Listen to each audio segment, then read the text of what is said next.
Guys, आज मैं आपको वाक्य के खंड करवाने जा रही हूँ। वाक्य के निम्नलिखित दो खंड हैं, उद्देश्य विधेय है। उद्देश्य की परिभाषा देखो। सबसे पहले, वाक्य में जिसके विषय में कुछ कहा जाए उसे उद्देश्य कहते हैं। उद्देश्य वाक्य में कर्ता के रूप में होता है। मोर नाच रहा है, अध्यापक पढ़ता है, भगत सिंह सच्चे देशभक्त थे। विधेय वाक्य में उद्देश्य में विषय में जो कुछ कहा जाता है उसे विधेय कहते हैं। जैसे मोर नाच रहा है, अध्यापक पढ़ता है, भगत सिंह सच्चे देशभक्त थे। वाक्य के मुख्यतः 6 तत्व हैं। योग्यता, पहले योग्यता है। वाक्य में अर्थ प्रकट करने की योग्यता होनी चाहिए। गाय घास खाती है, गाय घास पीती है, मतलब ये अच्छा है, राइट है भाई, ये ठीक है।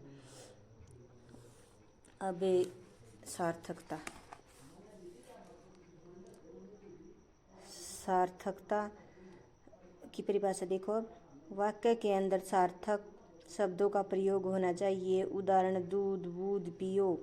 इस वाक्य में बूध पर सार्थक शब्द नहीं है, इसलिए सही वाक्य है दूध पियोगे। आकांक्षा, वाक्य की समाप्ति पर कोई जिज्ञासा नहीं रहनी चाहिए। उदाहरण, पुजारी पूजा करता है। इस वाक्य में एक जिज्ञासा है, जिस पुजारी पूजा कब करता है, इसलिए जिस सही वाक्य है शाम के समय पुजारी पूजा करता है। समीपता, वाक्य में बोलते व लिखते समय समीपता रहनी चाहिए। उदाहरण में, मैं कल विद्यालय जाऊंगा, यह सही है। मैं कल विद्यालय जाऊंगा, यह गलत है। अन्वय, वाक्य के जिस पदों में कर्ता और कर्म के अनुसार मेल होना चाहिए। उदाहरण, लड़की गीत गाता है, ये गलत है। यह वाक्य गलत है क्योंकि लड़की स्त्रीलिंग है, वह सही वाक्य है लड़की गीत गाती है। पद कर्म, अब छठा है।